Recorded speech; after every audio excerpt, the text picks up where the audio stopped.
दोस्तों वीडियो शुरू करने से पहले अगर आपने हमारे चैनल को सब्सक्राइब नहीं किया है तो प्लीज़ सब्सक्राइब कर लीजिए और पास में लगे बेल आइकन को भी दबा दीजिए ताकि हमारे आने वाली अगली वीडियो आप मिस न कर सके। तो चलिए वीडियो शुरू करते हैं।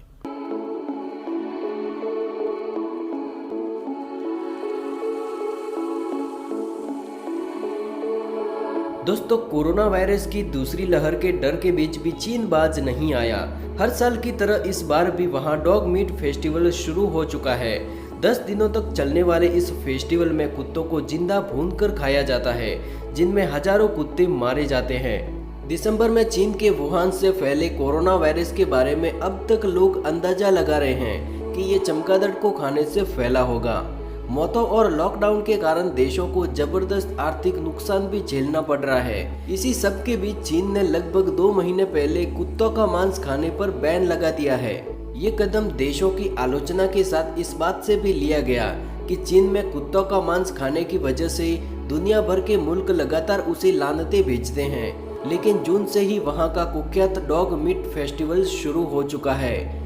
चीन के यूलिन प्रांत में होने वाले इस त्योहार में लोग शामिल भी हो रहे हैं। जानवरों का मांस खाने के शौकीन चीन में कुत्तों का मांस भी चाव से खाया जाता है। यहाँ तक कि चीन के लोग इस मांस को मटन ऑफ द अर्थ कहते हैं। वहाँ के लोग कुत्ते के मांस में अत्यधिक ताकत देखते हैं और ईश्वर से जुड़ने के लिए इसे खाने पर जोर देते हैं। वे मानते हैं कि कुत्तों का मांस न सिर्फ आत्मा को बल्कि शरीर को भी तंदुरुस्त रखता है। यहाँ पर कई तरीकों से नमकीन के साथ मीठी डिश बनाकर भी दी जाती है। यूलिन में होने वाले इस त्योहार को लीची एंड डॉग मीट फेस्टिवल भी कहते हैं, जिसमें कुत्तों के अलावा ताजी लीचियाँ और अल्कोहल की अलग अलग किस्में भी सर्व की जाती है। अगर कोई ग्राहक चाहे तो वो जिंदा कुत्ते को पिंजरे समेत घर ले जाकर उसे पका सकता है। इतिहासकारों के अनुसार चीन में 7000 से भी ज्यादा सालों से कुत्ते का मांस खाया जा रहा है। कुत्तों को पकाने के अलग अलग तरीकों के अलावा एक तरीका यहाँ खासा क्रूर है। इसे प्रेस डॉग रेसिपी कहते हैं, जिसके तहत कुत्तों की स्किन निकालकर उसे पीटकर फिर रात भर मैरिनेट करते हैं और फिर पकाते हैं। इसके लिए अलग से चीन से और पड़ोसी देशों से कुत्तों की तस्करी की जाती है। कुत्तों को एक जगह जमा करने के बाद उन्हें छोटे छोटे पिंजरों में रखा जाता है और दिन नजदीक आने पर उन्हें बाहर निकालकर सजा दिया जाता है, जैसे वे जीते जाते जानवर न होकर कोई फल सब्जी हो। इन 10 दिनों में ही 10,000 से ज्यादा कुत्ते मार दिए जाते हैं। वही पूरे साल में चीन में 10 से 20 मिलियन कुत्ते चीनी लोगों की जीभ की बलि चढ़ते हैं। साल 2010 में शुरू हुए इस फेस्टिवल के लिए चीन के दूर दराज से भी लोग आते हैं। यहाँ तक कि आसपास के सारे होटल बुक हो जाते हैं। माना जाता है कि इस फेस्टिवल के पीछे कोई प्राचीन काल की परंपरा नहीं, बल्कि मीट बेचने वालों ने ही गर्मियों में मीट की बिक्री कम होने पर ये फेस्टिवल शुरू किया था। ग्राहकों को आकर्षित करने के लिए वे कम दामों पर अलग अलग नस्ल के कुत्ते कम कीमत पर बेचते हैं। साथ ही अलग अलग तरीके से उन्हें पकाने का तरीका भी सिखाया जाता है, इसलिए जल्दी ही ये त्योहार मशहूर हो गया।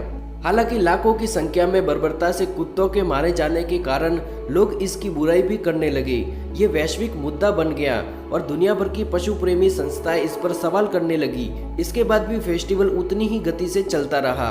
इस साल कोरोना की वजह से हाल ही में चीन ने डॉग मीट बैन किया। वहां की कृषि मंत्रालय ने बड़ा कदम उठाते हुए कुत्तों की खरीद फरोख्त पर रोक लगा दी। इसके तहत वहां अब कुत्ते पालतू पशुओं की श्रेणी में आ गए हैं और सिर्फ आधिकारिक कारणों से ही उन्हें पालने और व्यापार करने की अनुमति मिल सकेगी। इसके बाद उम्मीद की जा रही थी कि कम से कम अब चीन के इस क्रूर त्योहार पर रोक लग सकेगी, लेकिन ऐसा नहीं हो सका। इस साल भी चीन के दक्षिण पश्चिमी शहर यूलिन में कुत्तों का बाजार सज गया है और लोग आने भी लगे हैं। दोस्तों आज के लिए बस इतना ही। दोस्तों आपको ये जानकारी कैसी लगी हमें कमेंट करके जरूर बताएं। और दोस्तों अभी तक आपने हमारे चैनल को सब्सक्राइब नहीं किया है तो यार चैनल को सब्सक्राइब कर दीजिए और पास में लगे बेल आइकन को भी दबा दीजिए ताकि हमारी आने वाली अगली वीडियो की नोटिफिकेशन आपको सबसे पहले मिल सकेगी। तो मिलते हैं किसी नए वीडियो में, तब तक के लिए जय हिंद जय भारत।